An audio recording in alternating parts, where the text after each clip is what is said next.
He arrived where the tree was and yelled at the tree and started cutting the tree.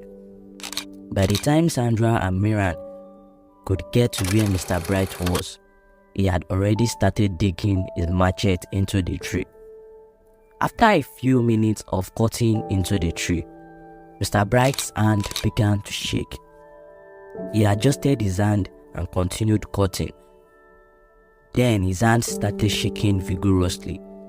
The machete fell off from his hand. Mr. Bright was just staring at his hands, and the sweat which gathered all over his face started dropping on the ground. His legs began to tremble, and he started breathing heavily. He turned to look at his wife and his mother, who was staring at him. Then he fell down and fainted. "Mommy, why are you crying?" a little voice asked Tina. Tina turned to see who was calling her, and it was her dead son, Pascal. She hugged him and tears kept streaming down her cheeks. He wiped her tears with his fingers. "Why did you leave me? Why did you allow Mommy to suffer?" Tina kept asking Pascal, who just kept staring at her. "She's promised me you won't leave again." Tina said to Pascal as she held his hands. "I won't," Pascal answered slowly and shook his head from left to right. Tina smiled with so much happiness, she wiped her tears. "Come with me. There is someone I need to show you. We have a sister for you," Tina said to Pascal and went with him towards the living room. But surprisingly, Naomi was not on the dining. No one was in the sitting room. "She was just here earlier," Tina said, pointing towards the dining. Then she turned to look at who she was holding, and it was Naomi, and she was just staring at her. "Oh my God, I'm finished." Sandra shouted and ran towards her husband with Miran. Mr. Bright was on the floor shaking. His eyes were opened and he just lay there shaking and staring at his wife. Sandra cried out bitterly and tears ran down her cheeks. "Don't do this to me. Stand up, please. You are making me scared. Please get up," Sandra said in tears, trying to lift her husband up with Mama, but they couldn't. Miran ran out and saw some guys passing by. She asked for their help to lift her son from the ground. The guys saw Mr. Bright's condition and they quickly carried him up and took him to Miran's house as instructed. Mr. Bright was carried into the house and kept on the old bed inside the room. Miran thanked the guys and they left wondering what must have kept Mr. Bright in such condition inside his own land. Sandra sat on the bed beside her husband, just looking at him, sent tears running down her cheeks. "We came here to look for a solution. We came here because of Naomi. Why didn't you listen to Mama? I just hope we will see our charming princess again. I don't want to think about it. Just get up, let's look for a solution together," Sandra continued saying with tears. Mr. Bright just lay on the bed, unable to speak. He couldn't even lift a finger up. He was completely paralyzed. He just continued looking at his wife and tears rolled down from the side of his eyes. Tears ran down Miran's cheek too. It's been so many decades and she had never remembered about the faceless man. She never knew we still existed. She was confused and didn't know what to do. She doesn't know how her husband had discovered the powers in the tree. He just took her there the day he took an oath. She doesn't know what she can do to appease the tree for what her son had done. "Mama, what should we do? I don't want to lose my husband, please," Sandra said, still shedding tears. "I don't think I know of any native doctor who is as strong as the faceless man. I think we need to look for a pastor who can help pray against this deity my late husband created for himself," Miriam said, looking at her son who was suffering. "Mama, tell me the nearest church so I can go immediately. I don't want my husband to die. I don't want him to die," Sandra said in tears. Miriam directed Sandra to one church at the junction. It was quite a big church. Sandra wiped her tears and ran towards the church. When she arrived, she was lucky to meet with the senior pastor inside the church. He was manipulating his phone. Sandra ran inside with tears. She fell at the pastor's feet and told him the short story about how her husband had gone to cut down a tree and got paralyzed. The pastor told Sandra to wipe her tears because she was at the right place. But before they leave, she had to pay deliverance and consultation fee. Sandra was ready to pay anything she could afford so that her husband can be well again. She transferred some amount of money into the church account in tears. When she was done, the pastor called 2 other pastors and left with them to Mr. Bright's house. After seeing Mr. Bright's condition, he asked to be taken to the evil tree which had paralyzed Mr. Bright. Sandra took the pastors to the tree. When they arrived, the pastor said some words of prayer. He gave his Bible to a fellow pastor and picked up the machete from the ground. Something unexpected happened. Why do I have a feeling that I have to keep Naomi as mine? Why can't I feel the pain her parents must be going through? Why can't I reach a conclusion? Will I really be able to give Naomi up if she becomes part of my family? Mr. David asked, placing his hands on his head. Mr. David asked, placing his hands on his head. He went back to his seat, but yet it wasn't comfortable. He stood up and decided to go back home. He packed his things and left with his briefcase. Ever since the uniform disappeared from his car, it has not appeared again. Maybe his son Pascal doesn't want Naomi to be taken back, Mr. David thought to himself as he drove back home. Mr. David got back home. He opened the door slowly with a sad face. No one was in the sitting room, so Mr. David decided to check for his wife and Naomi inside Pascal's room. He could overhear his wife talking with someone, and her voice was filled with happiness. Curious to know what was making his wife sound so happy, he opened the door and it was Pascal. "Where have you been, son? Why did you leave us all alone?" Mr. David asked with a tear rolling down his cheek. Both Mr. David and Tina were so happy. "I'm going to take you to your favorite place," Mr. David said to Pascal out of joy. Pascal just stood there staring at him and Tina. Mr. David carried Pascal and started walking towards his car. Tina immediately followed, saying they won't leave her alone at home. She wanted to join in the fun. Mr. David drove off to Pascal's favorite play park. This was crowded with kids that have also come with their parents. Mr. David and Tina did well to hold Pascal tight in order not to let him out of their sight. Mr. David left Tina and Pascal to go get them things. A parent from Pascal's school had come with her daughter and son to the park. She saw Tina holding a little girl. She decided to go ask her if she had adopted a child. Tina saw the lady and let go of Naomi's hand. She wanted to greet the lady warmly and with joy. A little boy came running into Naomi He was being chased by a playmate. He had pushed Naomi so hard that she fell down and her head slammed on the ground. That was when Tina's eyes opened. It has been Naomi all along, who they had been seeing as Pascal. Naomi, who was just coming from a breast surgery, hitting her head on the ground. Tina let out a loud cry and tried lifting Naomi up. The pastor went closer to the tree with the machete he had picked up. He was filled with fear because of Mr. Bright, who had made a cut on the tree, was paralyzed. But as a pastor, he mustered up his courage and said some words of prayers. He raised up the machete and made a cut on the trunk of the tree. Nothing happened to him. Then his courage rose. Someone said this tree must go down, the pastor said with so much joy.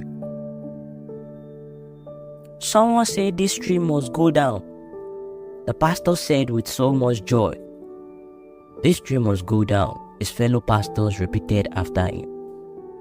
Then he raised the machete high, this time around, with so much strength. He made a deep cut into the tree. He also let out a loud cry immediately the machete landed on the tree. "Yay, my leg! My leg!" the pastor shouted in pains. His fellow pastors were surprised and all looking at him to know what had happened. The pastor looked at his trousers and it was already soaked with blood. He slowly lifted up his trousers in tears, only to see a huge cut on his leg with blood pouring out. The pastor fell on the floor and started crying out in pains. "My leg! Please help me! Oh my God!" Fear gripped the other pastors. They were scared to come close to the pastor, who was on the floor crying in pains.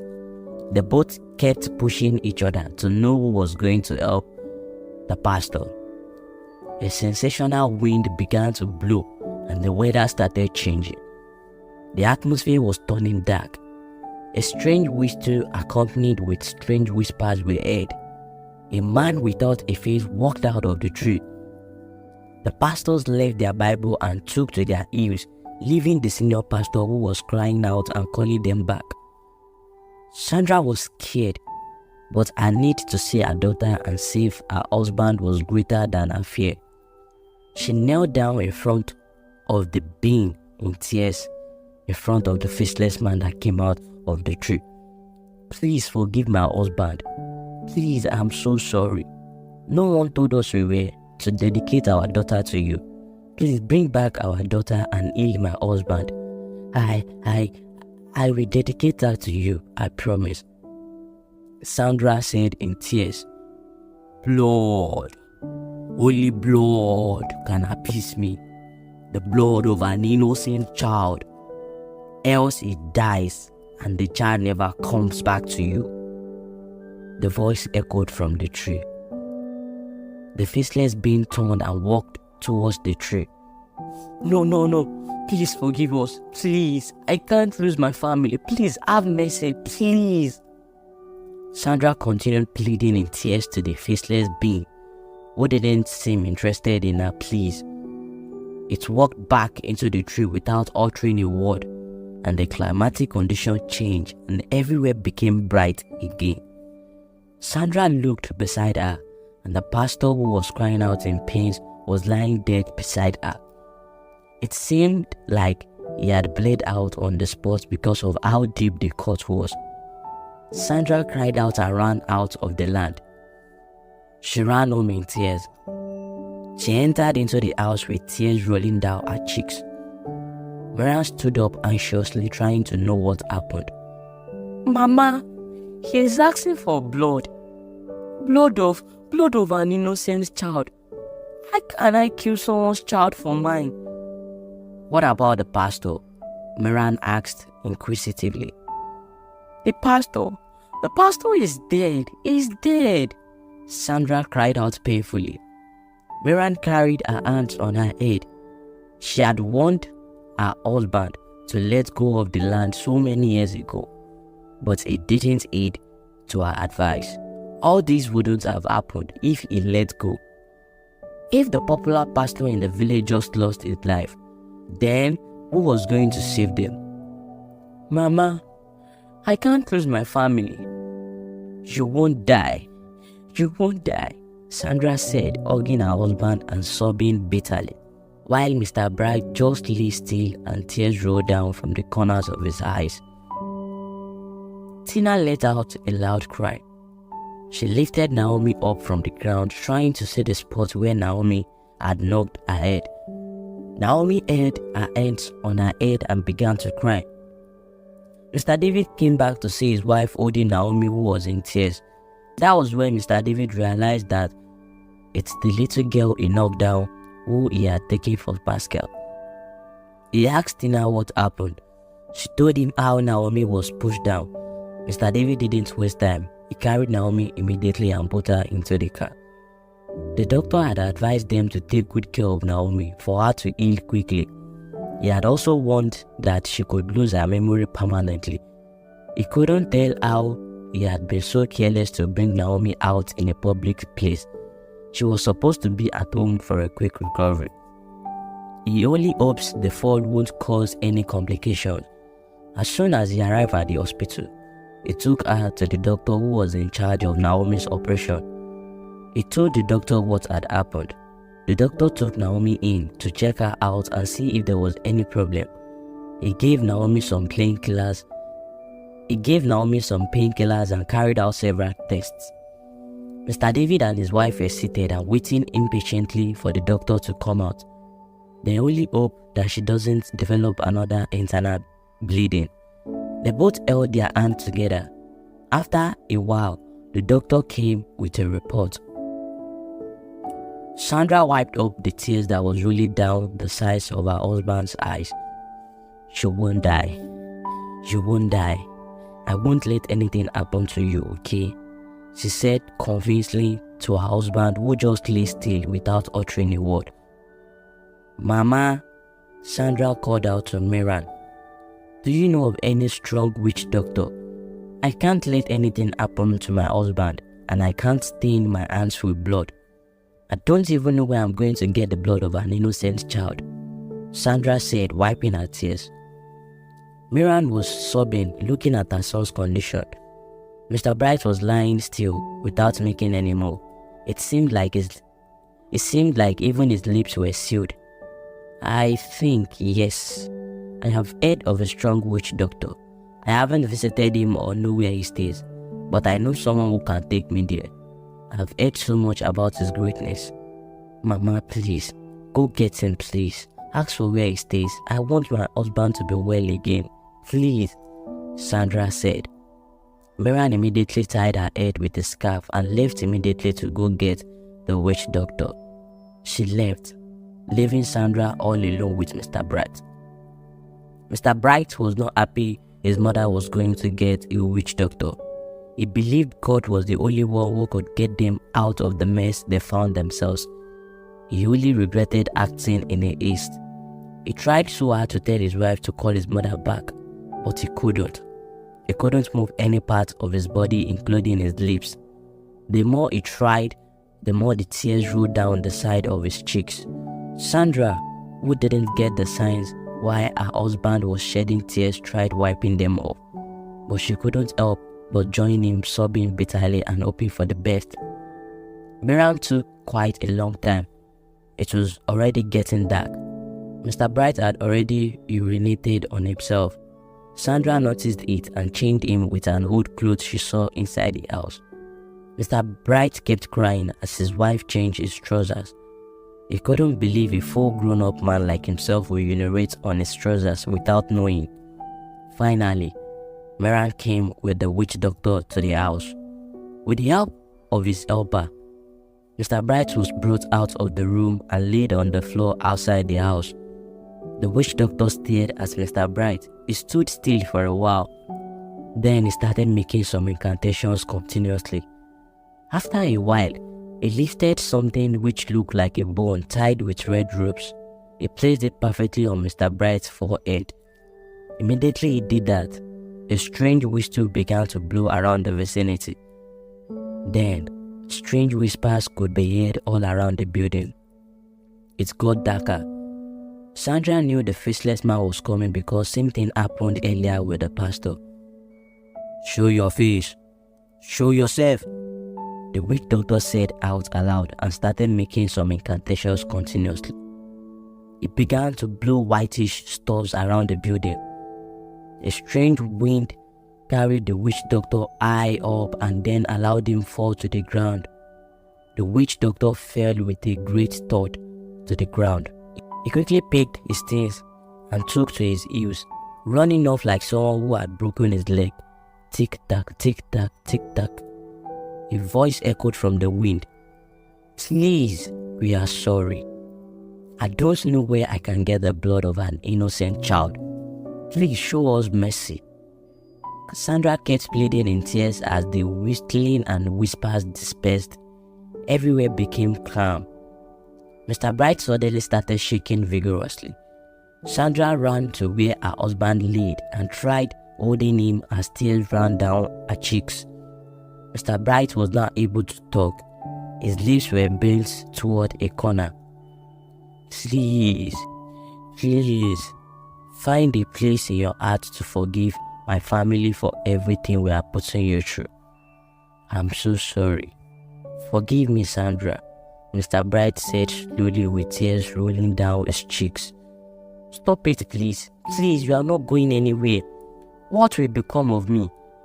If you want me to forgive you, then stand up. Stand up and let's go look for our charming princess," Sandra said, sobbing bitterly and dragging her husband by his shirt. "Promise me you will run to God. Promise me. Promise me you will never dedicate our daughter to that thing," Mr. Bright said slowly, while Sandra kept shaking her head and sobbing painfully. Mr. David wasn't at peace keeping Naomi. It was as if something was keeping him from returning Naomi. He wondered why he had become selfish. He was the one who knocked her down and also keeping her from her parents. He only wondered what her parents were going through. The school uniform, which disappeared mysteriously, was still a mystery to be solved to Mr. David. Tina, on the other hand, kept remembering what Deborah told her, and she also wondered why she couldn't bring herself to let go of Naomi, knowing fully well what a mother would go through when her child is missing. What if the little girl regains her memory? How will the girl see her when she finds out what she did? But then, why did God allow her to come into their lives? Why did he make the accident to affect her memory? Tina had so many questions but no one to answer them. Mr. Bright coughed continuously and blood mixed with some saliva flew out of his mouth. Miriam held her son, wiping off his mouth with her wrapper. White tears kept streaming down her cheeks. Then, an idea struck Sandra immediately. She can't sit around doing nothing and watching her husband die. "Mama, do we have a Bible in this house?" Sandra asked, wiping off her tears. "Yes, I have one, yes," Miriam answered and ran into the house. She came out with a big Bible. Sandra collected the Bible from her and placed it on her husband's chest. She took his two hands and placed it on top of the Bible. Then tears began to roll down Sandra's cheeks. "Father, I'm so sorry. I'm so sorry, Lord. Forgive your daughter. I lost my daughter and a part of me got missing too. Father, please, don't let me be a widow at such a young age. Please, oh merciful God." Sandra kept pleading with her hands also on the Bible, while crying out buckets of tears. The whistling and strange whispers came again, this time even louder than before. Mr. Bright started jerking vigorously. He was trying to say something but he couldn't. Sandra and Miriam tried holding him, begging him not to die on them, white tears streamed down their cheeks. Suddenly, Mr. Bright stopped shaking and became cold. Tina fixed dinner for everyone. They were all eating in a moody environment. Both Tina and David had suddenly developed guilty conscience for keeping Naomi. Are you my mother and father? What is my name? Naomi asked the couple slowly and abruptly. Mr. David and Tina didn't expect the question. They both stared at each other. We are... Just eat your food, my dear. You need a lot of rest. We will tell you all you need to know tomorrow, Tina said with a smile, cutting her husband's word. Naomi nodded her head and continued eating. After the food, Tina took Naomi back to Pascal's room, while she retired to bed with her husband. They both couldn't find sleep. Tina's thoughts kept racing against each other. Mr. David decided he would present the matter to his pastor for counseling, since the next day was a church service. The next day, the couple prepared and left for service with Naomi. People kept staring at Mr. David and Tina as they walked in with a little girl. Many of them knew Pascal was no more and the couple had no child, so they wondered if they had adopted a child. Mr. David didn't want to leave Naomi in the children's section because of the stern warning the doctor gave him. During the worship time, a music minister had come to the church. During his ministration, he said God had sent him to come. He raised spirit-filled songs which sent the atmosphere changing and charging. Within a few minutes, both Mr. David and Tina had a feeling that something had left them. They began to have the sudden hunger to return Naomi back to her parents. When the service was over, Mr. David and Tina went to meet their pastor with Naomi. Mr. David narrated everything to the pastor. He also told him how the uniform with which he wanted to use to find Naomi's parents suddenly disappeared. His pastor, Jude, read some scriptures to the couple and told them that their decision to take Naomi back to her parents was the best. But he also warned them to be prayerful, because the uniform which kept disappearing wasn't ordinary. Mr. David told his pastor that he would be traveling the next day with Tina to go look for Naomi's parents, and also apologized to them for knocking down their daughter. Pastor said a few words of prayers with the couple and Naomi, and then he allowed them to leave. Mr. David, his wife and Naomi went back home, and they began to prepare for their journey the next day. At night, Tina felt sober. She began to miss Naomi. She had felt what it meant to be a mother once again, within the few days Naomi had spent with them. But she knew she was about to do the right thing. She called Deborah, her friend, on phone and apologized to her for walking her out of her house. She told Deborah that she had realized her mistake and that she would be taking Naomi back to her parents. Deborah was so happy for the decision her friend made, and she forgave her. Very early in the next morning, the couple were still asleep. Mr. David's phone started ringing. He woke up to check who would be calling him so early in the morning. It was the pastor calling him. Mr. David picked the call anxiously to know why his pastor was calling him so early in the morning. "Good morning, sir," Mr. David said. "God bless you, Brother David. I was praying for the members of the church very early this morning when God revealed something to me. Tell me, sir, If you embark on the journey to return that little girl, everyone inside the car will lose their life in a fatal accident. Immediately, Mr. Bright became cold. Mr. Bright's heart had stopped beating. Sandra's eyes widened. She got frozen and tears just rolled down her face. Sandra looked up and then held the Bible tight on her husband's chest. God, this isn't what you promised me. I can't be a widow at such a young age. Show your mercy, Father. Sandra said out loud in pains as tears rolled down her cheeks. Suddenly, Mr. Bright took a deep breath and he opened his eyes. Mr. Bright came back to life immediately. Sandra was filled with joy, and so was Mama.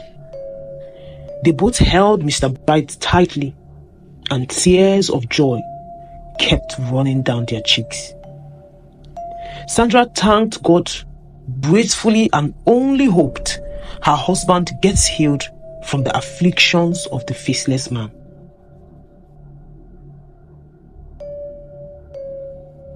So I shouldn't take her back?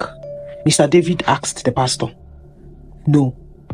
I think some forces are trying to keep the little girl from getting to her parents. The powers are strong, but God is stronger. The little girl will be taken back to her parents.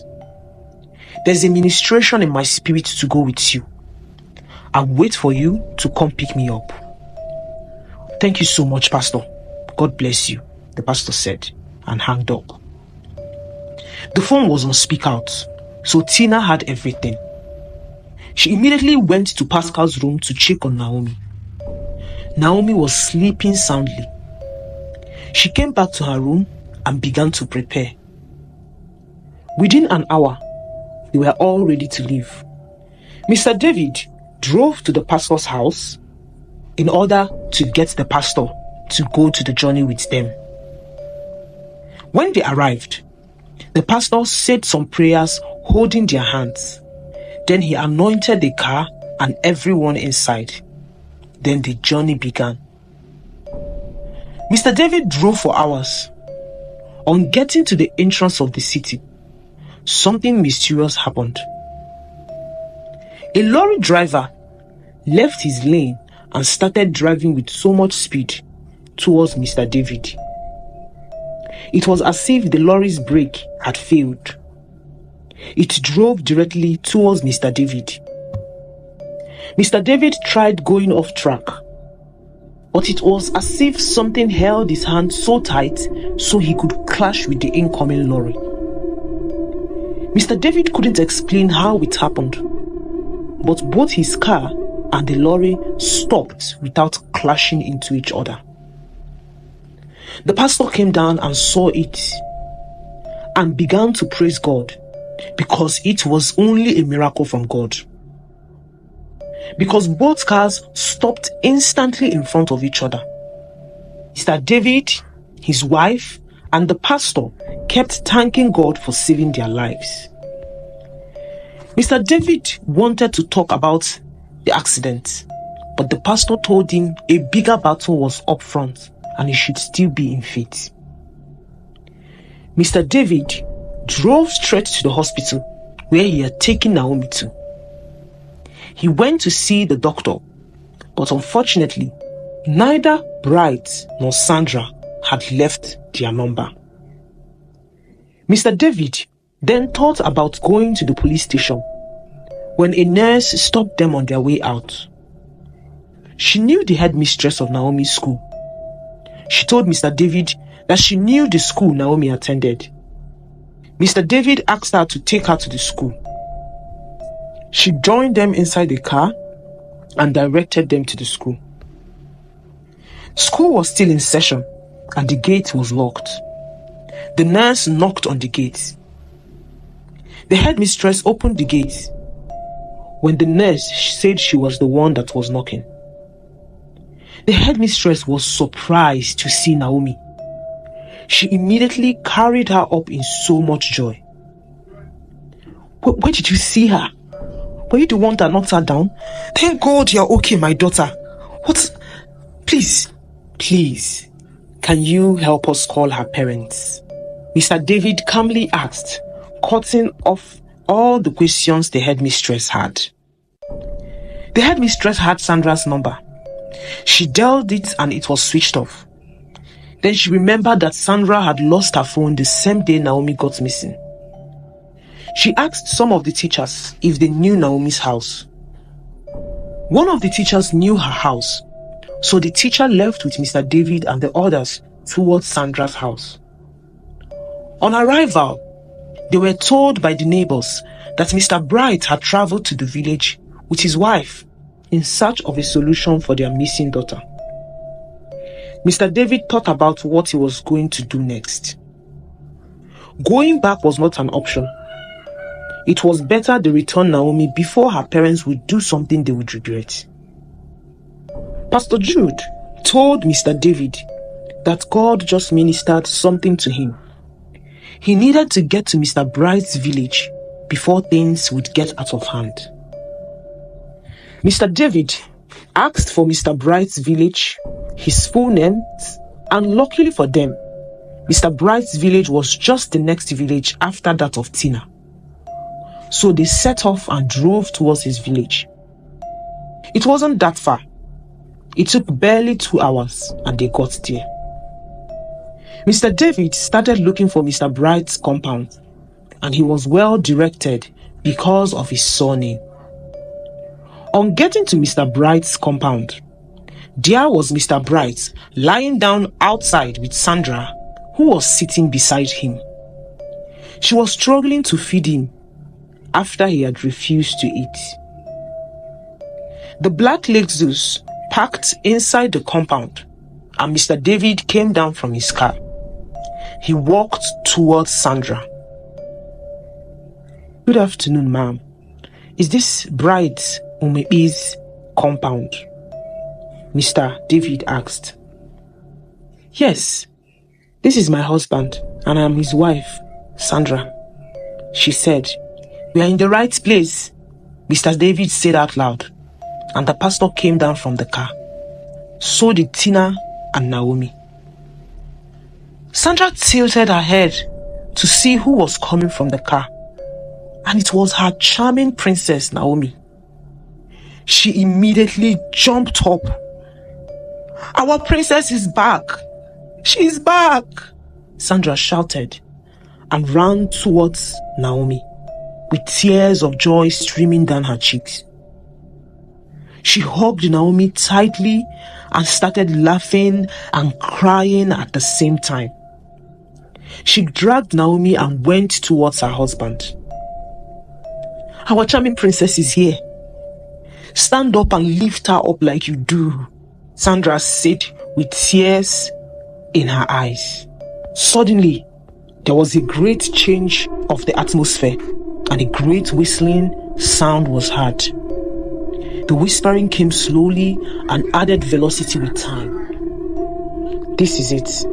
It's here. I can feel the evil aura, the pastor stayed, standing his ground and holding his Bible. He began to make declarations from the scriptures and sprinkling the whole environment with the anointing oil. He made the environment so hot for the faceless deity to even enter. As the sounds dispersed, Miriam walked in so surprised at what was going on inside her compound. She was so happy and delighted seeing her granddaughter again. The pastor asked everyone to remain in the house while Miriam would take him to the root of the evil. Miriam took the pastor to the land where the tree was. The pastor arrived in front of the tree and made so many bold declarations with scriptural backups. He asked Miriam to denounce the deity, which she did.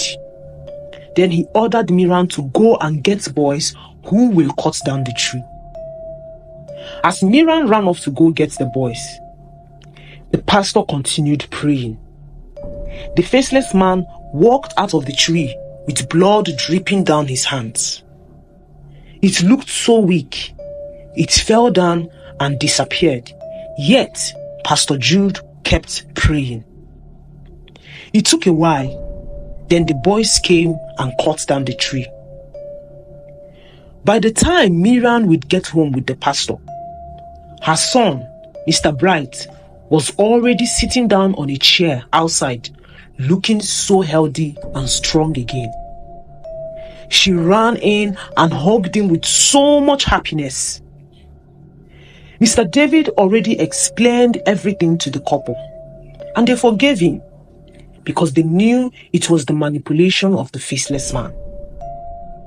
Naomi had divinely gotten back her memory, but the last thing she remembered was that she was sitting down and waiting for her parents in front of the school's gate.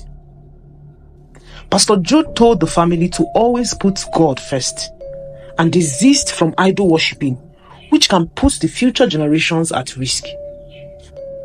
Mr. David and his wife exchanged contacts with Mr. Bright and his wife, and they became family friends.